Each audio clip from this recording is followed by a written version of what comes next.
BX1 +. L'invité de Fabrice Grosfilet. Notre invité, c'est Khalil Awasthi, député fédéral pour le Parti socialiste. Merci d'être avec nous. La NVA qui aurait envisagé de gouverner avec le Vlaams Belang, c'est ce qu'on a appris ce week-end. Ça met ce parti de Bart De Wever hors jeu pour un gouvernement fédéral quand on est socialiste ? Bonjour et merci pour l'invitation d'abord. Oui, effectivement, pour nous, à partir du moment où on a toujours indiqué que le Parti socialiste est un parti démocratique qui ne flirte pas avec l'extrême droite, il y a un cordon sanitaire strict à appliquer et nous ne pourrons pas, c'est d'ailleurs contraire finalement à l'histoire de notre mouvement, à nos valeurs, qu'à un moment donné de se dire que l'on peut aller gouverner avec un parti d'extrême droite ou avec un parti qui a des incohérences aussi affichées avec l'extrême droite. C'est un obstacle dirimant. Un obstacle, ça veut dire que on peut contourner l'obstacle ou on ne peut pas le contourner ? Non, on ne peut pas contourner, je pense, un obstacle pareil. L'extrême droite doit être mise sur le banc. On ne peut pas débattre avec l'extrême droite, sans quoi ce serait rompre le cordon sanitaire. On ne peut pas lui donner de tribune, sans quoi ce serait la normaliser. L'extrême droite ne peut être normalisée. L'extrême droite doit être mise sur le banc. Donc ça veut, oui, que l'extrême droite soit mise sur le banc, ça on comprend bien. Mais est-ce que le NVA, qui a envisagé de gouverner avec l'extrême droite, est aussi sur ce banc, Khalil Awasthi ? C'est ça la question. Mais à ce stade, oui, je pense qu'à partir du moment où on voit le nombre de transfuges qu'il y a eu du Vlaams Belang vers la NVA et lorsque l'on voit la porosité, comme le disait le chef de groupe Ahmed Laoueche ce matin, entre les idées d'extrême droite et comment elles influent sur le programme de la NVA, à ce stade, pour nous, il est impossible de discuter avec la NVA. Ouais. Alors cet épisode, il remonte à l'été dernier lorsque Bart De Wever essayait de former un gouvernement flamand. Comment est-ce que vous expliquez que ça ne sorte qu'aujourd'hui ? Pourquoi est-ce que Gwendoline Rutten s'est tue aussi longtemps ? Je pense qu'il y a au sein des partis néerlandophones d'ailleurs une approche différente vis-à-vis de l'extrême droite. On a pu le voir dans le cadre des élections notamment, où pour eux le cordon sanitaire n'existe pas. Il y a donc vraisemblablement plusieurs tendances au sein de l'Open VLD et il y avait la nécessité de négocier avec Bart De Wever un gouvernement flamand. Et donc dans ces considérations, je comprends que Mme Rutten, tant qu'elle n'avait pas finalement l'assurance que l'Open VLD soit membre du gouvernement flamand, n'a pas sorti une telle information, sans quoi pour elle, c'était rester en dehors, ce qui était difficile et je pense la mettait aussi en difficulté dans le cadre des négociations fédérales. Donc elle n'a pas souhaité le faire, elle le fait maintenant. Heureusement, on voit que certains minimisent ses propos, c'est interpellant. Ouais, c'est une bonne chose que ça sorte maintenant pour vous. Oui. Je pense que c'est une excellente chose que ça sorte maintenant. Nous sommes tous conscients finalement que nous sommes dans une temporalité particulière. Les pouvoirs spéciaux arrivent à échéance. Dans 3 mois, la confiance qui a été votée par le Parlement fédéral pour le gouvernement Wilmès arrive également à échéance et il faut, on est dans un momentum pour construire un gouvernement fédéral. Je pense que pour construire ce gouvernement fédéral, on doit pouvoir connaître les intentions des uns et des autres et quand les intentions des uns se rapprochent des idées d'extrême droite, c'est impossible pour nous que de monter dans un attelage gouvernemental avec eux. Ça veut dire que si le trio d'informateurs constitué de Georges-Louis Boucher, d'Egbert Lacarte et Joachim Koens travaille toujours à une solution avec la NVA, ce sera donc sans le PS, ça j'ai bien compris, vous assumez ce risque-là d'être envoyé dans l'opposition. Est-ce que vous êtes sûr que vos collègues néerlandophones du SPA, donc le Parti socialiste flamand de Conor Rousseau, sont sur la même ligne que vous là-dessus ou pas ? Moi j'assume effectivement, je pense que c'est un discours que l'on tient.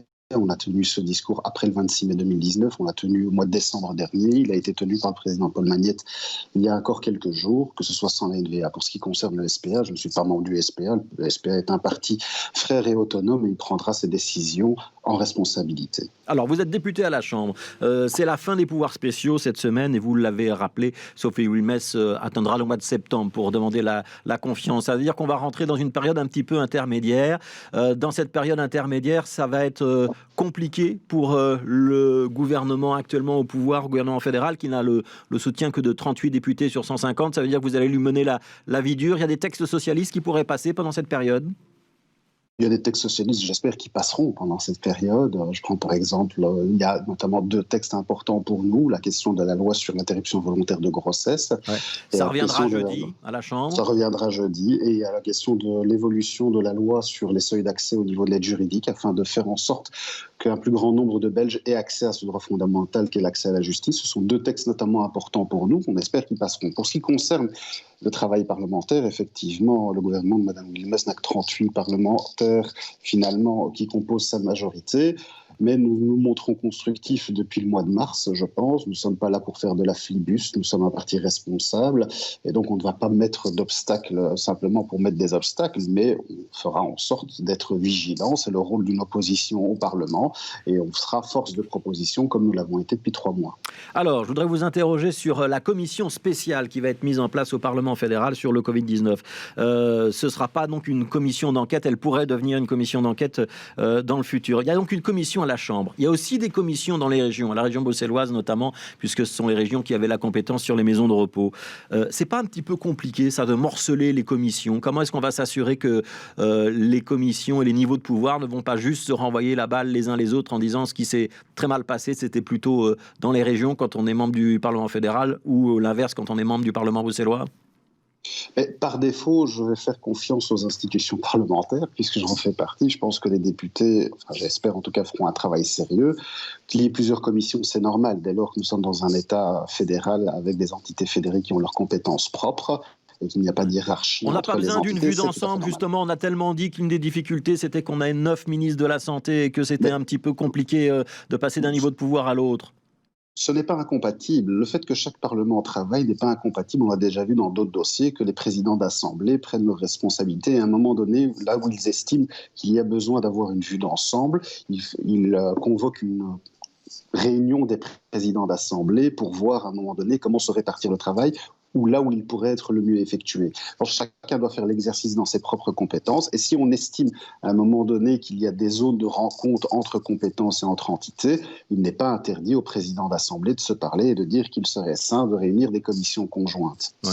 Donc il pourrait y avoir un petit peu de coordination entre les différents parlements. On sait ça déjà, existe sur d'autres dossiers. On sait déjà qui seront les commissaires du Parti socialiste dans cette commission, dans cette commission parlementaire, pas encore. Vous êtes candidat?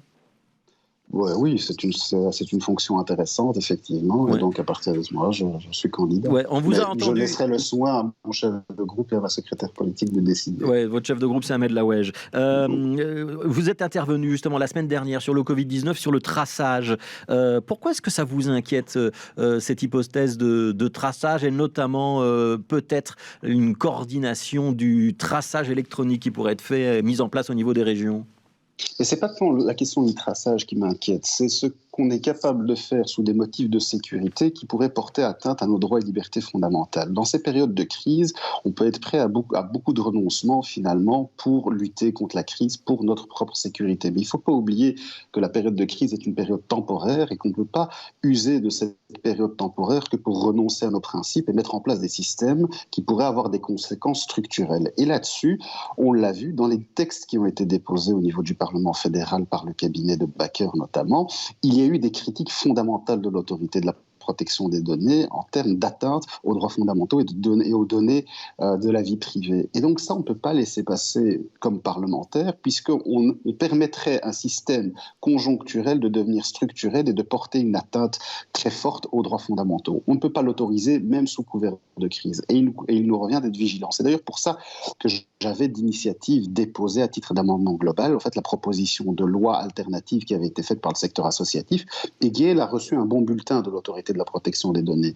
Je dois regretter que dans ce qui, en tout cas, sort aujourd'hui des textes qui sortent aujourd'hui, ce ne soit pas cette proposition et cet amendement. Visiblement, ce sera un accord de coopération entre les régions et le fédéral. Ça veut dire qu'on est en train de mettre sur le côté, de doubler les parlementaires. Vous n'aurez plus votre mot à dire là-dessus ? On n'est pas en train de doubler les parlementaires, c'est une autre manière de fonctionner parce qu'on ne pouvait pas fonctionner par un texte légal conjoint, il n'y avait pas d'outil légal conjoint, donc il fallait fonctionner par un accord parlementaire. Mais là où je suis rassuré, c'est lorsque je vois la ministre Moréel qui dit que cet accord de coopération, on ne va pas le faire simplement sur un coin de table, mais on va le soumettre au Conseil d'État et à l'autorité de la protection des données, ce qui nous permettra d'avoir des avis d'institutions indépendantes qui nous garantiront le droit finalement de chacun à ses données personnelles et à sa vie privée. Donc il n'y aura pas d'application de traçage sans que la haute autorité des données donne son avis, si j'ai bien compris. Tout à fait. D'ailleurs, pardon. Allez-y, concluez. Il nous reste 15 secondes. Je disais que l'application de traçage, d'ailleurs, est un échec dans d'autres pays européens. Et ça, c'est une expérience à prendre. Merci beaucoup, Khalila Ouasti, donc député fédéral pour le Parti socialiste, d'avoir été avec nous ce midi. Merci à vous.